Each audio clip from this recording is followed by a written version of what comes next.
Ajaran Besar Bab 2 Pasal 1. Pada tempayan Raja Tong terukir kalimat, bila suatu hari dapat membaharui diri, perbaharuilah terus setiap hari dan jagalah agar baharu selama-lamanya. Halo pemirsa TVRI Bali yang berbahagia, semoga selalu dalam keadaan yang sehat dan juga baik. Bersama saya Melsiana yang akan menemani Anda selama 30 menit ke depan dalam acara Mimbar Agama Konghucu. Dan tema perbincangan kita pada hari ini adalah Tahun Baru Imlek, Hari Raya Agama, Budaya, atau Tradisi. Terimalah salam peneguhan iman dari saya, hanya kebajikan Tuhan berkenan. Waita Tong Tien Sancai. Senang sekali pada hari ini telah hadir bersama saya seorang rohaniawan agama Konghucu. Beliau adalah Wense Dr. Andes Chan Putu Santiro. Waita Tong Tien Wense. Wense, hari ini kita akan berbincang mengenai Tahun Baru Imlek, Hari Raya Agama, Budaya, atau Tradisi. Tapi sebelumnya bisa tolong dijelaskan tentang ayat yang tadi saya bacakan dan hubungannya dengan tema kita pada hari ini, Wense. Ya, jika suatu hari dapat memperbarui diri, perbaruilah terus setiap hari agar baharu selama-lamanya. Ya, sesungguhnya momentum merayakan tahun baru itu momentum untuk memperbaiki diri memang, memeriksa diri, introspeksi diri, apakah di tahun-tahun yang lalu kita sudah melaksanakan kewajiban kita dengan baik. Adakah hal-hal yang belum kita laksanakan atau hal-hal yang belum tercapai. Jadi di tahun yang baru itu kita memperbaiki diri agar dapat melaksanakan atau memperbaiki hal-hal yang belum kita laksanakan. Jadi ada hal-hal yang kita laksanakan dengan tidak baik agar menjadi lebih baik. Nah, momentumnya seperti itu. Ya. Tetapi di zaman kekinian ini, jadi kita, anak-anak kita ya lebih cenderung untuk merayakan Tahun Baru Imlek itu sebatas hura-hura atau kumpul keluarga, antas festivalnya lebih ramai itu dirayakan. Iya, betul. Nah, Baik, Wense. Lalu sebenarnya kapan dimulai perayaan Tahun Baru Imlek ini, Wense? ini penanggalan Imlek ini sesungguhnya sudah tua kali umurnya, yaitu sekitar 4.700-an tahun yang lalu. 4.000 itu sejak Raja Huangdi yang menciptakan, menggagas kalender Imlek ini. Ya. Tapi kemudian baru digunakan lagi pada dinasti Xia. Ya, dinasti Xia menggunakan kalender ini untuk merayakan datangnya permulaan musim semi. Ya. Belum disebut tahun baru Imlek juga belum. Tapi untuk merayakan datangnya musim semi, di mana saat itu saat yang tepat untuk bercocok tanam. Karena zaman itu rakyat Tiongkok, masyarakat Tiongkok itu kebanyakan memang bertani. Ya. Jadi ini dipakai penanggalan ini untuk merayakan datangnya musim semi, memulai permulaan menanam padi misalnya. Jadi setelah itu kelahiran Nabi Kongcu. Nah, setelah Nabi Kongcu lahir, Nabi Kongcu yang lagi menganjurkan untuk menggunakan kembali kalender Xia ini. Karena kalender Xia ini memang yang paling cocok untuk masyarakat petani pada waktu itu. Sedangkan dinasti-dinasti lain setelah dinasti Xia, itu dinasti Shang, itu awal tahun barunya dimajukan lagi sebulan. Ada pergantian dinasti Shang ke dinasti Zhou, itu dimajukan lagi sebulan. Jadi menurut Nabi Kongcu ini tidak sesuai. Jadi mereka mesti nunggu selesainya musim dingin baru ke musim semi, baru mulai bercocok tanam. Nunggu sebulan lagi. Iya. Ini tidak tepat ini, tidak cocok. Jadi Nabi Kongcu menganjurkan penggunaannya kalender Sia ini yang paling cocok. Nah, di zaman dinasti Han, pada waktu Raja Han Wuti, itu baru dijadikan kalender nasional oleh Raja Wuti, dikembalikan lagi penggunaan kalender Sia oleh Raja Han Wuti ini. Dan Konghucu, agama Konghucu dijadikan agama negara.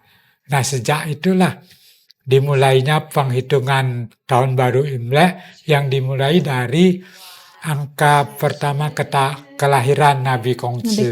Ya, 551 sebelum Masehi.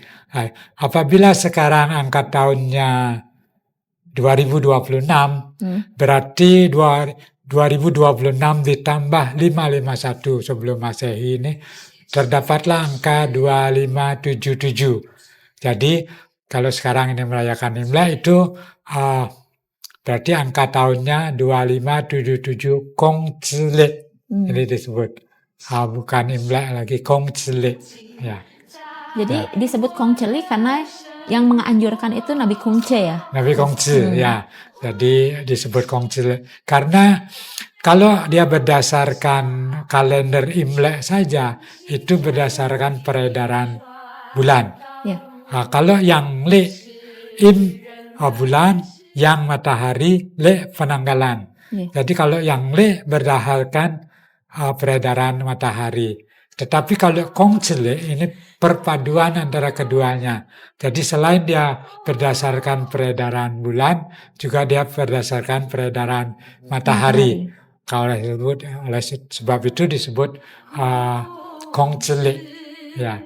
Jadi kalau kita dilihat-lihat tanggalan sekarang, pengumuman tahun baru Imlek itu pasti angka tahunnya Kongzile di belakangnya. Ya. Jadi perhitungan bulan dan matahari itu digabungkan ya Wan saya Ya, agar selaras. dikombinasi. Dianggap tepat lah itu ya. Baik Wansa, perbincangan ini menarik sekali, tapi kita akan jeda sejenak. Pemirsa tetap di TVRI Media Pemersatu Bangsa.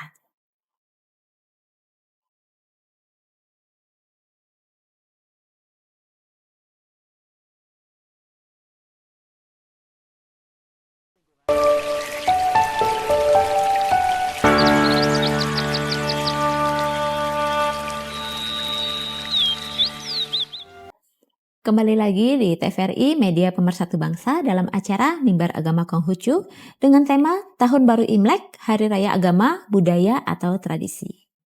Baik Wansa, kita lanjutkan kembali perbincangannya. Ada yang ingin saya tanyakan Wansa. Bagaimana pendapat Wansa mengenai fenomena belakangan ini di mana banyak perorangan ataupun keluarga serta organisasi kemasyarakatan yang ikut merayakan Tahun Baru Imlek? Bahkan organisasi ini merayakan secara besar-besaran dengan tema Imlek Nasional. Ya, itu namanya fakta kekinian ya. Kalau fakta sejarah kan sudah jelas. Ya, fakta sejarah dari angka tahun yang digunakan sejak kelahiran, tahun pertama kelahiran Nabi Kongzi. Juga di Indonesia, negara Indonesia itu sejak Gus Dur mencabutnya impresnya Soeharto, jadi dikembalikan lagi agama Konghucu seperti agama yang lain. Juga Presiden Megawati memberikan hari libur nasional kepada tahun baru Imlek. Itu jelas pengakuan negara bahwa tahun baru Imlek adalah tahun perayaan agama, bukan budaya atau tradisi. Tetapi fakta kekinian ya tidak bisa dipungkiri. Di mana ada orang Tionghoa itu pasti dia merayakan juga tahun baru Imlek ini, walaupun sudah tidak beragama Konghucu lagi. Tetapi perlu diingat bahwa kalau kita berbicara Tiongkok, itu otomatis berbicara Konghucu. Kalau kita berbicara Konghucu, itu pasti berbicara Tiongkok juga. Karena ajaran Konghucu ini sudah betul-betul mendarah daging. di Tiongkok sana. Walaupun mereka tidak menyebut itu agama, mungkin hanya filosofinya Way dan of lain sebagainya. life. Ya, way of life-nya. Tetapi di negara-negara yang merayakan ini seperti Jepang, Korea, Vietnam, ya, Burma merayakan walaupun dengan nama-nama yang berbeda, tapi angka tahunnya yang dipakai ya angka itu. Feng Chili. Kalender itu yang dipakai. Jadi kita di sini juga ada beberapa banyak keluarga juga yang walaupun sudah pindah agama, bukan Konghucu lagi, tapi mereka merayakan. Mereka tentu saja rindu ya berkumpulnya keluarga dalam satu rumah itu berkumpul merayakan Imlek ini walaupun sudah tidak beragama Konghucu lagi, tapi ini tidak bisa hilang. Ya. Dia masih merayakannya dan sekarang juga timbul fenomena itu ada organisasi kemasyarakatan yang merayakan dengan tema Imlek nasional. Ya sah-sah saja, tidak salah karena dia merayakan dan ini sudah menjadi tren dunia ya karena Konghucu sudah bukan milik orang Konghucu saja, sudah milik dunia karena orang Tionghoa itu hampir ada di mana-mana di dunia ini. Jadi dirayakan secara festivalnya saja, ya budaya, tradisi. Nah, apa itu budaya tradisi? Apakah sama dengan agama? Nah, kira-kira budaya sama agama mana duluan? Agama. Itu agama. Tapi perlu diingat kalau menurut kamus KBBI ya, itu budaya itu akal budi, budidaya, akal budi. Jadi akal budi ini begitu kita lahir sudah mempunyai akal budi, budidaya ini. Jadi agama bisa disebut bagian dari budaya. Bukan agama duluan, bagian dari budaya dia. Setelah manusia ini lahir punya budaya, baru dia ada agama, kemudian nyusul agama. Juga seperti manusia purba itu yang kebudayaannya dulu kuno hanya membuat kapak dari batu, kemudian bisa membuat kain sutra, ya membuat kerajinan-kerajinan yang lain lebih budayanya lebih maju. Nah ini budaya disebut hasil kebudayaan. Seperti di Bali Hindu ada nyepi, nanti nyepi ada tradisi ogoh-ogoh, ada budayanya. Selalu ini tidak bisa dipisahkan antara agama, budaya, tradisi. Agama yang besar melahirkan budaya yang besar juga, melahirkan tradisi. Nah tradisi seperti ogoh-ogoh selama ada umat Hindu, tradisi ini tidak mungkin hilang. Ya, tradisi ini ada. Kemungkinan seperti tradisi-tradisi keluarga kecil. Saya punya teman kumpul-kumpul setiap 3 bulan, misalnya reuni SMA. Nah ini bisa hilang. Kalau sebagian besar sudah meninggal, ada kondisi keuangan tidak memungkinkan, reuni ini tidak jalan. Jadi tradisinya terputus. Nah, tapi kalau tradisi agama tidak mungkin hilang. Terus berjalan itu. Turun-temurun ya. Turun-temurun ya selama dia masih memegang agama itu, tradisi itu jalan terus, nggak bisa hilang ya. Jadi masalah perayaan Tahun Baru Imlek oleh keluarga yang masih merayakan walaupun belum, ya tidak masalah, tidak ada yang perlu disalahkan. Ya. Baik Wan, jadi menurut agama Konghucu Imlek ini adalah hari raya keagamaan. Berarti ada rangkaiannya ya Wan, baik sebelum ataupun setelah Imlek. Ya. Persembahyangannya apa saja? Ya, kalau kita yang masih memeluk agama Konghucu secara murni ya itu tentu saja ada rangkaian perayaan sebelum merayakan Tahun Baru Imlek seperti seminggu sebelum Tahun Baru Imlek ini kita sembahyang dapur namanya. Jadi dianggap dewa dapur itu naik ke langit, melapor ke Tuhan ya, ke dewa langit Tuhan bahwa kelakuan kita, karena kelakuan kita kebanyakan di dapur. Jadi dewa dapur melapor, oh si A begini-begini kelakuannya, si B gini-gini. Jadi melapor. Itu sembahyang kita mulai. Lantas sehari sebelum Imlek kita sembahyang juga. Terus pada waktu Imlek kita sembahyang ke Tuhan dan leluhur. Baru terus 4 hari sesudah Imlek itu kita sembahyang lagi menyambut datangnya Dewa Dapur.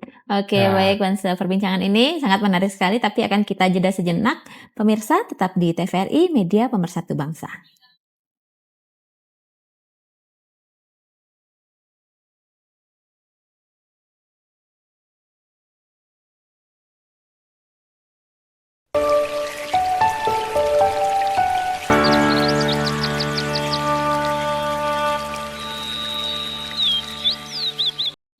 Kembali lagi di TVRI Media Pemersatu Bangsa dalam acara Mimbar Agama Konghucu dengan tema Tahun Baru Imlek, Hari Raya Agama, Budaya atau Tradisi.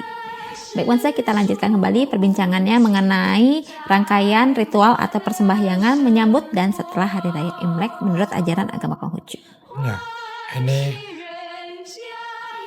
tadi sehari sebelum Tahun Baru Imlek kita sembahyang. Ya. Jadi pada Tahun Baru Imlek kita sembahyang lagi kepada Tuhan dan leluhur, dan momen kumpul-kumpul keluarga, itu momen kumpul-kumpul keluarga. Di sanalah asiknya ya Tahun Baru Imlek itu. Jadi kumpul-kumpul. Lantas di hari kedua mulai umat itu mulai mandi keramas yang bersih, mulai berpuasa untuk sembahyang ke Tuhan Yang Maha Esa. Jadi hari ke-7 itu sembahyang ke hadapan Tuhan Yang Maha Esa. Baru sampai ke hari 15 itu ditutup Tahun Baru Imlek di hari Purnama Raya pertama. Jadi setelah tanggal 1 dilem gelap bulan, lalu ke tanggal 15 Purnama Raya. Ini ditutup dengan cap gomeh. Nah, cap gomeh ini yang seru, biasanya dirayakan secara besar-besaran di daerah-daerah tertentu yang kental ya, kental Chinese-nya, kental Tionghoa-nya. Kalau di Indonesia itu di daerah Bangka Belitung, Singkawang ya, beberapa Kalimantan itu, terutama di Singkawangnya yang ramai ya Mas ya. Ramai sekali, itu ada pertunjukan barong, leong, dan budayaan Tionghoa yang lain ya, tatung. Pertunjukan tatung itu seperti kalau di Bali ini seperti di Pura Pengrebongan ya. Iya.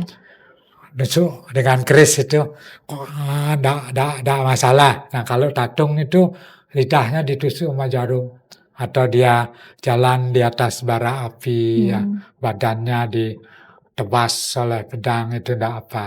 Nah, itu ramai sekali itu Cagomeh. Dan yang terkenal lagi Cagomeh makanannya lontong Cagomeh. Iya. Jadi lontong dengan opor ayamnya. Nah, ini yang khasnya. Khas dan ditunggu-tunggu biasanya. Ya. Baik Wansa, dan biasanya banyak kita lihat juga ya Wansa ya, menjelang Hari Raya Imlek itu dilakukan pembersihan patung-patung Sanming atau dewa-dewi, entah di kelenteng atau di rumah-rumah keluarga gitu. Ya. Apakah itu wajib untuk dilakukan Wansa? Ya, itu wajib sih tidak, dia merupakan, nah ini tradisi kebiasaan yang diulang-ulang bertahun-tahun, itu dilakukan setiap Tahun Baru Imlek, dilakukan terutama pembersihan rumah. Kalau ada altar abu leluhur itu dibersihkan, rumah diperiksa setiap sudut rumah, jangan sampai ada yang memalukan, karena ada ayat yang berbunyi, periksalah setiap sudut rumah-rumah kamu, jangan sampai ada yang memalukan. Jadi setiap sudut rumah dibersihkan, karena pada saat Imlek itu pasti ada saudara atau tamu, yang datang, sanak kerabat yang datang. Sampai rumah itu berantakan kan memang memalukan, Iya. tempat kumpul-kumpul.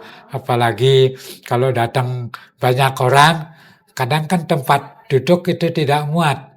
Di kursi duduk ini biasa, pasti lesehan. Iya. Nah kalau lesehan berantakan, kotor kan, itu makanya harus dibersihin lantai. Lalu Imlek pastinya identik dengan bagi-bagi angpau ya Wanse ya. Ya. Apa sebenarnya maksud dari pembagian angpau ini? Dan biasanya diberikannya kemana saja? Ya tambahan tadi membersihkan kimsin tadi juga ada ya. Iya. Ya itu biasanya di kelenteng atau di rumah ada, kalau ada patung itu ya termasuk itu dibersihkan. Kalau di kelenteng itu patung Nabi sama patung dewa yang lain itu juga diturunkan, dibersihkan juga. Dan pertanyaan kedua, Angpau. oh angpau, angpau. Nah ini serunya, ini yang termasuk tradisi dan ditunggu oleh anak-anak. Karena orang tua pasti anak-anak datang, yang lebih muda datang ke kita sungkem, istilah sungkeman. Ya, memberi selamat kepada selamat tahun baru kepada orang tua, kakak, kakak perempuan, paman, bibi dan lain-lainnya. Dan orang tua memberikan angpau. Ang itu merah, pau ini amplop merah yang ya biasanya berisi uang di dalamnya. Ini tujuannya ya untuk memberi teladan, menyemangati anak-anak terutama supaya mereka tetap rasa baktinya kepada orang tua. Tetap dia memberikan selamat, rasa bakti, diberikan angpau. Motivasi ya. Motivasi itu termasuk salah satu cara orang tua untuk mendidik anak. Iya. Motivasi. Walaupun tujuannya juga ada tujuan lain yang lebih mulia, yaitu untuk supaya mereka mempunyai bekal ya, supaya nanti ada nasihat, supaya itu ditabung untuk biaya pendidikan dan lain sebagainya ya. Baik Wanse, jadi kesimpulan kita pada hari ini tentang tema kita yaitu Tahun Baru Imlek, Hari Raya Agama, Budaya atau Tradisi. Jadi jelas bagi umat Konghucu, Imlek merupakan hari raya keagamaan yang sangat penting dalam ajaran agama Konghucu. Yang tidak hanya untuk merayakan pergantian tahun dan pesta pora, tapi merupakan sebagai hari raya dan pergantian musim yang dilaksanakan dengan ritual-ritual peribadahan untuk tujuan memperbaharui diri, menyatakan puji syukur atas kehidupan yang telah berlangsung, serta mengembangkan kebaikan dan kebajikan di dalam kehidupan. Baik Wanse, perbincangan hari ini sangat menarik sekali serta menambah wawasan serta informasi bagi saya dan juga pemirsa yang ada di rumah. Namun dengan berat hati harus kita akhiri sampai di sini ya Wanse ya. Baik Wanse, terima kasih banyak atas waktu dan penjelasannya. Baik pemirsa TVRI Bali yang berbahagia, saya Melsiana serta seluruh rekan kerja yang bertugas mohon undur diri. Terimalah kembali salam peneguhan iman dari saya, hanya kebajikan Tuhan berkenan. Waita Tong Tien. Sianita. Sancai.